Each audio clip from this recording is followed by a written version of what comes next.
Electric field एक limit तक ही लगाएंगे जिससे ये टूटे ना, ये बीच का बॉन्ड यहाँ पर का टूटे नहीं बस। अगर ज्यादा तेजी से लगा दोगे तो ये ब्रेक भी हो सकता है if electric field is higher. बात समझ में आ गई है? तो ये लिमिटिंग केस होगा, इसको ध्यान रखना नेक्स्ट केस में। तो हमने ओवरऑल अब क्या समझा कि एक वाले केस में ये रोटेट कर रहा है जब उसके अलाइन नहीं है, और दूसरे केस में इसको क्या कर रहा है, स्ट्रेच कर रहा है। समझ में आ गई बात? इस केस में क्या करेगा, स्ट्रेच करेगा ना। अब ये दोनों पॉजिटिव नेगेटिव चार्ज ये दोनों खींचेंगे उसको, और यहां से जो इलेक्ट्रिक फील्ड है वो ऐसे अवे करना चाह रहा है, ये दोनों बॉन्डिंग के जरिए ऐसे बने, तो ओवर मिला के दोनों में बैलेंस बनेगा, ये इस तरीके से स्ट्रेचिंग करेगा। फाइनल बात ये। तो अब अगर ये चीज समझ में आ गई तो रफली यही केस यहां होने जा रहा है आपका इस केस में।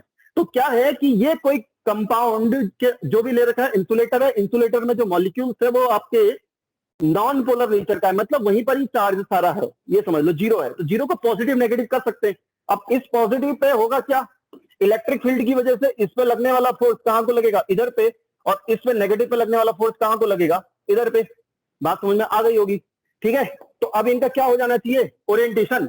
दैट मीन्स कि जो पोलर कंपाउंड पोलर वैल्यू के अकॉर्डिंग था, तो उसमें हमने क्या बोला कि जब वो दोनों एक जैसे हैं, ये पोलर नहीं है अभी यहाँ पर, ठीक है, इसके अलाइन है, तो इन शॉर्ट या तो रोटेट हो रहा है या स्ट्रेच हो रहा है।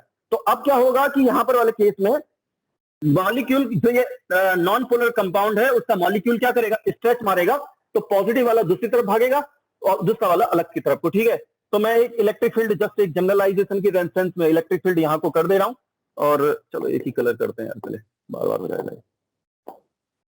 ठीक है, तो आपका इलेक्ट्रिक फील्ड यहां को लगा हुआ है, तो पॉजिटिव वाला उधर भागेगा और दूसरा वाला दूसरी तरफ को। ठीक है ना, तो क्या होना चाहिए यहां पर, तो ये जो पहला है मैं ज्यादा नहीं दिखाऊंगा, 2-3 ही दिखा दूंगा, उससे काफी है। तो वो पॉजिटिव वाला भागा, तो उसमें एक ओरिएंटेशन चेंज हुआ, पॉजिटिव यहां आ गया, नेगेटिव यहां आ गया। ऐसे दूसरे वाले में भी सेम होगा। ठीक है, पॉजिटिव यहां आ गया, नेगेटिव यहां आ गया। मैं दो इतना ही दिखा लेते हैं, आ जाएंगे सारे वैसे।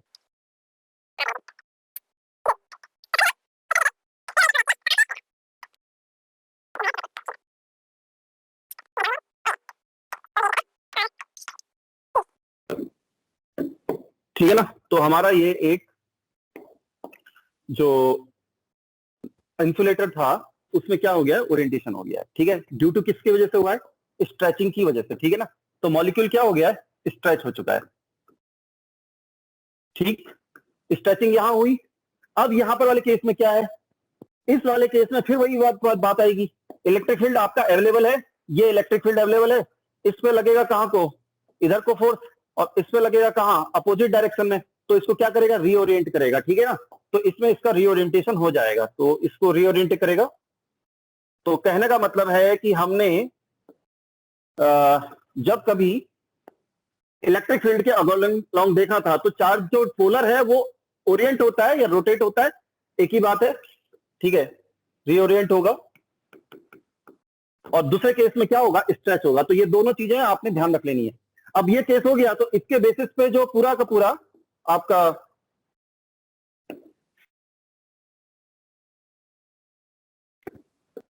कंपाउंड है, तो मैटर है, वो मैटर क्या बन जाएगा आपका।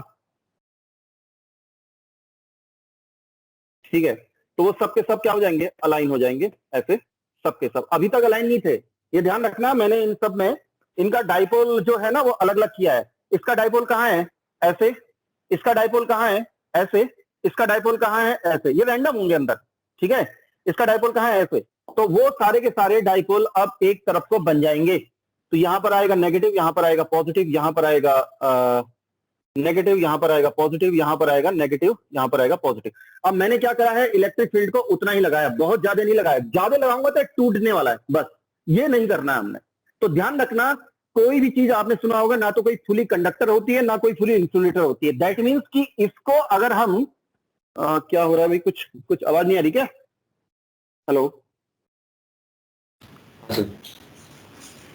Sir, you are audible. Sir, stretch और रीओरिएंटेशन में डिफरेंस क्या है? हाँ देखो सुनो, ओके ठीक है। स्ट्रेचिंग में क्या है, अभी मेरे पास तो कुछ है नहीं ऐसा, लेकिन एनीवे ये है यार, स्ट्रेचिंग आज लगा तो रखा है, रोज ही लगाए रखते हैं। ठीक है, ये क्या है, स्ट्रेचिंग है। तो इसको मैं अगर बहुत जोर से खींचूंगा ना, ये टूट जाएगा। तो स्ट्रेचिंग में क्या हो रहा है, ये दोनों फोर्स लगने वाले मैन एक ही लाइन पे लग रहे। क्या वो आवाज नहीं आ रही क्या, माइक म्यूट है तुम्हारा? इसको दोनों को अगर मैं जोर से खींचूंगा तो क्या होगा, ये फट जाएगा, टूट जाएगा बीच से, यही है स्ट्रेचिंग। ठीक है, तो ये मॉलिक्यूल, अब ये नॉर्मल केस है, अब मैं इसको खींचूंगा तो एलोंगेटेड हो गया, तो यही केस इसमें हुआ है, इसका एलोंगेशन हुआ है। रीओरिएंटेशन में क्या है, इसका ओरिएंटेशन क्या है कि आपके पास P इक्वल टू, आपका यहां पर फॉर्मूला लगेगा ना, फॉर्मूला क्या लगेगा, तो इसमें डाइपोल मूवमेंट है, सिर्फ इसके लिए कंसीडर कर रहे हैं, सिर्फ एक केस के लिए, तो उसमें P है और बाहर पे इलेक्ट्रिक फील्ड है, तो P और E अगर दोनों हो तो क्या हो जाएगा, टॉर्क मिलेगा, टॉर्क मिलेगा तो क्या होगा, कोई चीज घूमेगी, बस बात बन गई। इसमें क्या है, P है ही नहीं, P है ही नहीं, तो कोई बात नहीं, P नहीं है, लेकिन चार्ज तो है, दोनों अपोजिट चार्ज मिलके ही तो कोई एक एटॉम बनता है। हाइड्रोजन का एटम कैसे बनता है, एक प्रोटॉन से एक इलेक्ट्रॉन से, अदरवाइज वैसे नहीं बनेगा ना। तो सेम केस यहां पर भी है, इसमें P है नहीं तो आपका क्या होगा, टॉर्क होगा भी नहीं, लेकिन टॉर्क नहीं है तो क्या होगा, फोर्स तो लगेगा।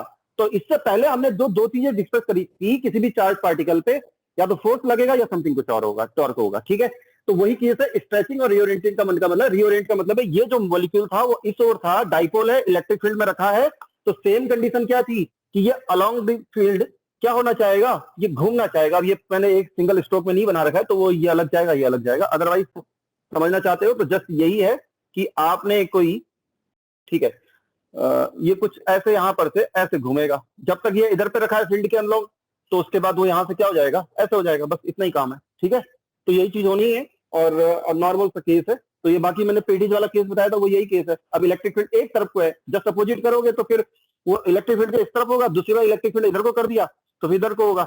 तो पेडीज में माइक्रोवेव से क्या होता है, इलेक्ट्रिक फील्ड ऊपर नीचे जाते रहता, तो एक बार ऊपर अलाइन होगा, एक बार नीचे लाइन होगा, एक बार ऊपर लाइन, एक बार नीचे लाइन, तो ऐसे होते रहेगा उतने टाइम पे, तो फिर वो एनर्जी को डिस करता है। ठीक है, तो अब इनसे फाइनली अब जो समझ लेना, देखो मैं बाकी सब चीजें इसके बाद तेज से चलूंगा, आप लोगों को जिस पे ध्यान रखना है वो चीज ये है कि इसके बाद फाइनली यहां से हो क्या रहा है कुल मिला के। ठीक है ना, इन सब चीजों से हुआ क्या, तो उसको जरा रिमेंबर करके ध्यान में रखना। तो क्या होने वाला है कि इन टोटल आप देख रहे हो कि यहां पर के इतने हिस्से में, ठीक है, इतने हिस्से में एक तरीके का चार्ज डेवलप हो गया है और इतने हिस्से में एक तरीके का चार्ज डेवलप हो चुका है। सेम केस, सेम प्रोसेस यहां पर भी हुई है, सेम प्रोसेस यहां पर भी हुई है। तो इन फाइनल यहां पर क्या हो रहा है, डेवलप, इसके वजह से ही इंटरनली क्या बना था आपका, एक इंटरनल इलेक्ट्रिक फील्ड बना था। बाहर एक इलेक्ट्रिक फील्ड है, ठीक है, अच्छी बात है, तो अंदर एक इलेक्ट्रिक फील्ड डेवलप हो रहा है आपका कुछ इतना, ठीक है, और इसमें भी ऐसी सिमिलरली इलेक्ट्रिक फील्ड डेवलप होगा इतना, और जो बाहर का इलेक्ट्रिक फील्ड है वो तो आपके पास अभी भी अवेलेबल है कुछ इतना, और इसमें अभी भी बाहर का इलेक्ट्रिक फील्ड होगा। तो एक काम कर लेते हैं, इस पोर्शन को थोड़ा नीचे ले आते हैं, और जो इलेक्ट्रिक फील्ड होगा कुछ इतना होगा, तो इन दोनों से कुछ रिजल्टेंट इलेक्ट्रिक फील्ड बचेगा। ठीक है ना, तो कहने का मतलब है इन दोनों से कोई रिजल्टेंट इलेक्ट्रिक फील्ड बचेगा, तो जिस इन दोनों को सब्ट्रैक्ट कर दो आप सीधे सीधे, तो सब्ट्रैक्शन करोगे तो यहां पर की वैल्यू कितनी आ जाएगी, ये करीबन एकदम अलाइन ही कर देते हैं इनको। ठीक है, तो कहने का मतलब है जो इलेक्ट्रिक फील्ड बचेगा वो नेट कितना होगा, जस्ट इतना होगा यहां से यहां तक। ठीक है, तो इस इलेक्ट्रिक फील्ड की वैल्यू इतनी बन गई है, यही समझो आप इसको मोटा मोटा। सेम प्रोसेस उसमें भी होगी, उसमें इलेक्ट्रिक फील्ड की वैल्यू उतनी बची रहेगी, डिपेंडिंग अपॉन द कितना पोलराइजेशन हो रहा है। तो फाइनल बस सबकी सारी कहानी कहने के बाद एक सीधे सीधे इससे कंक्लूजन निकलता है, पोलर हो नॉन पोलर हो उससे कोई फर्क नहीं पड़ेगा, इंसुलेटर है पोलराइजेशन हो जाता है, ये सारी फाइनल बात है। ठीक है, अब पोलराइजेशन हो गया तो मान लो कि लेट से इसकी कोई वैल्यू, ऊपर वाले की वैल्यू कुछ होती, इसकी वैल्यू 100 है, ठीक है, 100 इलेक्ट्रिक फील्ड आता वोल्ट पर मीटर, मान लेते हैं इसकी वैल्यू कुछ हो जाती 20। ठीक, तो मैं क्या करता कि 100 को किससे डिवाइड करता, 5 से, तो 20 आ जाता। सेम नीचे केस में भी ऐसे हो रहा होता, 100 से नीचे डिवाइड करता तो ये कितना होता, समथिंग करके। तो दैट मीन्स कि आपका किसी इलेक्ट्रिक फील्ड का डाइलेक्ट्रिक कांस्टेंट, जो डाइलेक्ट्रिक कांस्टेंट जिसको बोलते हैं, वो होता क्या है, के होता है, वो इसी की वैल्यू को डिनोट करता है। तो इलेक्ट्रिक फील्ड को क्या कर रहा है, वो के से डिवाइड कर रहा है और के से डिवाइड करके उसको छोटा कर देता है। समझ में आया, कुछ समझ में आया, बोलो। ठीक है, इसमें थोड़ा सा आपको जोर देना पड़ेगा क्योंकि यही इसमें नई चीज है और कुछ है नहीं। तो आपको ये समझो कि फाइनली इधर उधर आपके बिखर रहे हैं, बस जैसे तूफान आता है ना, होता क्या है, अल्टीमेटली कोई ना कोई पेड़ इधर उधर गिरता है, बस वही चीज है। अब इसमें अपोजिट तरीके के चार्ज है, तूफान में एक तरीका बिहेवियर दिखेगा, इसमें अपोजिट चार्ज है तो इधर को जाएंगे, पॉजिटिव चार्ज इधर को जाएंगे, बस इतना ही है। तो सेम चीज है, कोई ज्यादा अंतर नहीं है। तो दैट मीन्स कि ये जो इलेक्ट्रिक फील्ड है, ये आपका अगर ये ई है और नीचे वाला ई डैश है, तो ई डैश की वैल्यू आपको जो कहोगे वो होगा ई ओवर के, और ये जो के है यही डाइलेक्ट्रिक होता है, ये इंसुलेटर के लिए होता है। ठीक है, तो उसकी वैल्यू इन दोनों के सबट्रैक्शन से भी निकल सकती है या समथिंग करके, ठीक है। तो इसको डाइलेक्ट्रिक कांस्टेंट बोल देते हैं।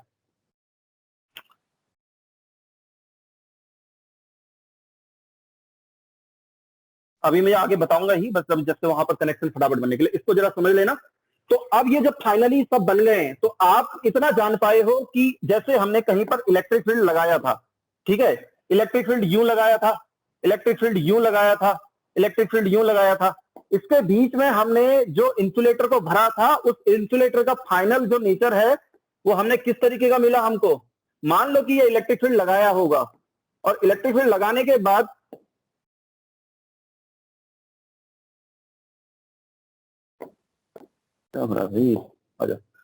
हाँ, तो इसको मान लेते हैं इलेक्ट्रिक फील्ड इसमें लगाया हुआ है। तो इसके अंदर हमने क्या देखा था कि जो मॉलिक्यूल है ना वो ऐसे क्लब हुए हैं, यहां पर आपका पॉजिटिव, यहां पर नेगेटिव, दोनों का केस को मैं कंबाइन कर दे रहा हूं, ये नेगेटिव ये पॉजिटिव, और ऐसे नीचे भी नेगेटिव पॉजिटिव नेगेटिव पॉजिटिव। और इलेक्ट्रिक फील्ड की वजह से हमें क्या पता है, हमें पता है कि यहां पर जो चार्ज होगा वो क्या होगा, नेगेटिव नेगेटिव होगा, ठीक है, और यहां पर जो चार्ज होगा वो क्या होगा, पॉजिटिव पॉजिटिव होगा, ठीक। अभी इसको इतना ही समझो इलेक्ट्रिक फील्ड की लैंग्वेज के हिसाब से। अब ये जो अंदर के चार्ज हुए, इनके अगर कंबाइंड इफेक्ट को हम देख रहे होते, तो ये यहां पर एक तरीके से क्या कर रहा है, कोई डेल्टा नेगेटिव चार्ज को डेवलप कर रहा है, पोलर, ठीक है। और यहां पर जो चार्ज को डेवलप कर रहा है ये ऐसे ही इस तरीके के पॉजिटिव कर रहा है, तो इसको पोलर बोल रहे हैं, डेल्टा पॉजिटिव पोलर। और इसका जो नेचर था ऑलरेडी कितना था, इस वाले का भी ऑलरेडी कोई ना कोई नेचर होगा, और उसका कितना है, हमने इसको मान लेते हैं ये डेल्टा पॉजिटिव हो, ठीक है, नेगेटिव है, और यहां पर कितना हो, डेल्टा आपका पॉजिटिव हो। तो इन दोनों को अगर टोटल में आप लिखोगे तो वो नेट इफेक्टिव चार्ज यहां पर की जगह में लिखोगे डेल्टा माइनस डेल्टा टी, ठीक। तो किसी जगह पे जो इलेक्ट्रिक फील्ड होता है वो हमारे पास कितना होता है, charge density over epsilon not. अगर प्लेट लगी है तो यहां पर हम प्लेट लगाएंगे इसके बाद जब हम कैपेसिटर पढ़ने जा रहे हैं। बात समझ में आ गई है। इस चीज को जरा कनेक्शन करके मैं फिर रिक्वेस्ट कर रहा हूं, इसको जरा ढंग से डिटेल में समझ लेना। तो यही चीज हम आगे